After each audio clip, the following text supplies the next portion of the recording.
İyunun 5'ine keçən gecə Azov dənizində 2 gəminin vurulması nəticəsində 4 Azərbaycan vətəndaşı həlak olub.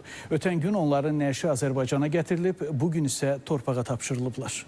Azov dənizində PUA hücumu nəticəsində həyatını itirən gəmi kapitanı Rəcəb Əhədovun nəşi doğulduğu Neftçala rayonuna gətirilib. Vida mərasimində gəmi kapitanının ailə üzvləri, rayon rəsmiləri və ictimaiyyət nümayəndələri iştirak edib. Rəcəb Əhədov rayonun Yenikənd qəbristanlığında torpağa tapşırılıb. Qeyd edək ki, Rəcəb Əhədov uzun zamandır ki, gəmi kapitanı kimi çalışırdı. Yük gəmilərinə dron hücumunda həlak olan Azərbaycan vətəndaşı Zirkon yük gəmisinin kapitanı Fuad Orucovun nəşi də doğulduğu Xaçmaz rayonuna gətirilib. Mərhumla əvvəlcə yaşadığı evdə vida mərasimi keçirilib. Daha sonra Fuad Orucov doğulduğu Xaçmaz rayonunun Yergüc kənd qəbristanlığında torpağa tapşırılıb. Qeyd edək ki, Fuad Orucov Azov dənizinin Taganrog körfəzində yük gəmisinə pilotsuz uçuş aparatları ilə həyata keçirilən hücum zamanı həlak olub.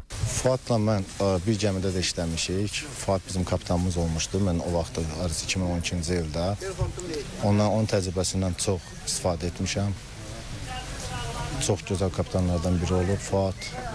Gəmidə həlak olanlardan Zaqatala rayonu Aşağı Tala kənd sakini 29 yaşlı Məhəmməd Əliyevin nəşi də doğulduğu kənddə torpağı tapşırılıb. Mərhumun dəfn mərasimində ailə üzvləri, yaxınları və kənd sakinləri iştirak ediblər. Məhəmməd Əliyevin yaxınları bildiriblər ki, o ali təhsilini Azərbaycan Dövlət Dəniz Akademiyasında alıb və uzun illər dənizçilik sahəsində fəaliyyət göstərib. Ailəli olan Məhəmmədin bir az yaşlı oğlu yadigar qalıb. Ayın 5-ə eşitdik ki, Azov dənizində gəmini vurublar. Kapitan köməkçisi idi.